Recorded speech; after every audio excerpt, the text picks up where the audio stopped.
आज की ताजा खबरों की अपडेट में बात करेंगे देश भर की तमाम बड़ी और काम की खबरों के साथ ही सरकार की ओर से आज ली गई कुछ महत्वपूर्ण फैसलों जारी किए गए कुछ नए नियमों की। तो बुलेटिन शुरुआत करते हैं पहली बड़ी खबर से। तो सरकार ने रिवाइज किए हैं 8 दवाओं के दाम। टीबी और दिल की बीमारी से लेकर इमरजेंसी तक में होता है इस्तेमाल। सरकार की तरफ से टीबी, हार्ट और इमरजेंसी में इस्तेमाल होने वाली 8 दवाओं के दामों को रिवाइज कर दिया गया है। इनका इस्तेमाल जो है क्रिटिकल केयर में फर्स्ट लाइन ट्रीटमेंट में होता है। वह दवाओं की कीमत की सीमा में करीब 50% की कटौती की गई, यानी पहले की तुलना में अब ये दवाएं जो है अधिक कीमत पर मिलेगी। National pharmaceutical pricing authority of India जो है एनपीए यानी एनपीपीए, उसने जो है जिन दवाओं की कीमतों को रिवाइज किया है उनमें जो है asthma, glaucoma, thalassaemia, TB, mental health और डिसऑर्डर आदि की दवाएं हैं। जिन दवाओं की सेलिंग प्राइस को रिवाइज किया गया इनमें जो है यहाँ पर जो है दवाओं के नाम जो है वो यहाँ पर आ गए हैं। तो दवाओं के नाम जो है टोटल यहाँ पर मैं आपको बताए थे जिन दवाओं का नाम कम किए गए उनमें जो है टीबी, हार्ट और इमरजेंसी में इस्तेमाल होने वाली 8 दवाएं जो है जिनके दाम जो है कम किए गए हैं, जिसमें जो है ब्रेनजिल पेट्रिनेंस 10 लाख यूआई इंजेक्शन और इसके अलावा एस्ट्रोपाइन इंजेक्शन है और इसके अलावा जो है कई तरह की दूसरी भी जो दवाएं जो है उनके दाम कम किए गए हैं। बात अब करते हैं अगली बड़ी खबर की। तो अगली बड़ी खबर देखिए, मकान मालिक हो जाए सावधान, किराए पर नहीं दे पाएंगे अब घर। यदि आप अपने घर को किराए पर देने की योजना बना रहे हैं तो आपको जो है अधिक सावधान हो जाने की जरूरत है। दरअसल भारत सरकार ने हाल में किए गए नए फैसलों के बाद जो है मकान मालिकों के लिए घर किराए पर देना आसान नहीं होगा।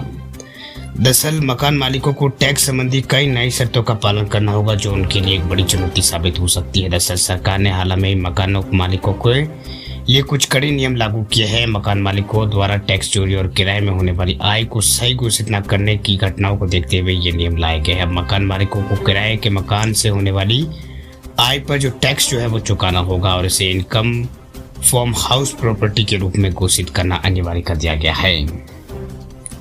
वही सरकार ने बजट 2024 में इस बात का ऐलान किया था कि मकान मालिकों को किराए से हुई कमाई पर टैक्स भरना होगा। पहले कुछ मकान मालिक टैक्स बचाने के लिए रेंट एग्रीमेंट भी नहीं बनाते थे, लेकिन अब ऐसा नहीं होगा। नए नियम के अनुसार अब मकान मालिकों को टैक्स रिबेट का लाभ उठाने के लिए किराए की पूरी आय घोषित करनी होगी। अगर ऐसा नहीं करते हैं तो उनके ऊपर पेनल्टी भी लग सकती है।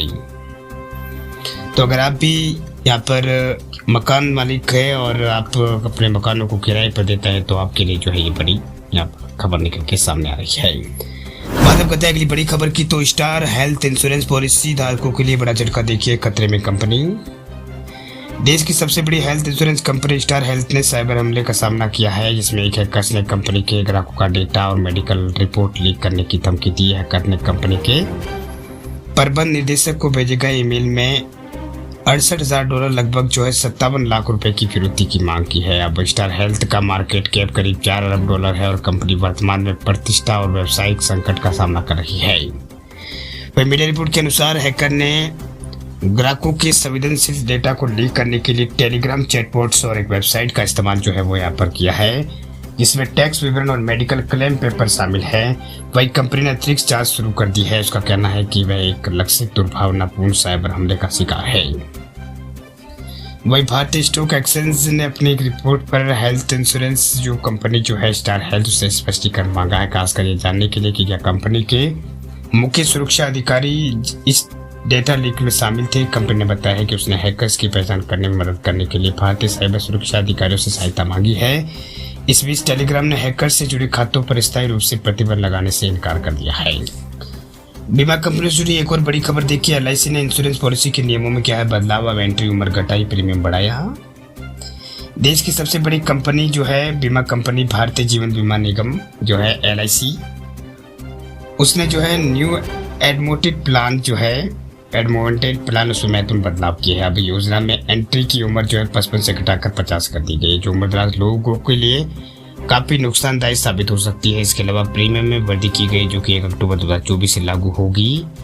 उद्योग विशेषज्ञों का मानना है कि उम्र बढ़ने के साथ ही मृत्यु की संभावना के कारण कंपनियां अपने जोखिम को कम करना चाहती है। रिपोर्ट के अनुसार लाइफ इंश्योरेंस कॉर्पोरेशन ने नए सरेंडर नियम लागू किए हैं। वह एलआईसी का न्यू एडमेंट प्लान जो है 19 जो यहाँ पर 914 जो है न सिर्फ आपको सुरक्षा कवर देता है बल्कि ये सेविंग प्लान भी जो है और इसमें जो है मृत्यु और परिपक्वता के लाभ एक साथ जो है मिल जाते हैं। एडमोटेड प्लान वाली इंश्योरेंस पॉलिसी में आपको जो है लाइफ कवर के साथ ही मैच्योरिटी का बेनिफिट भी मिलता है। इसके चलते पॉलिसी के दौरान व्यक्ति की मृत्यु हो जाने पर परिवार को भुगतान जो है वो किया जाता है। साथ ही मैच्योरिटी पर अलग लाभ मिलता है।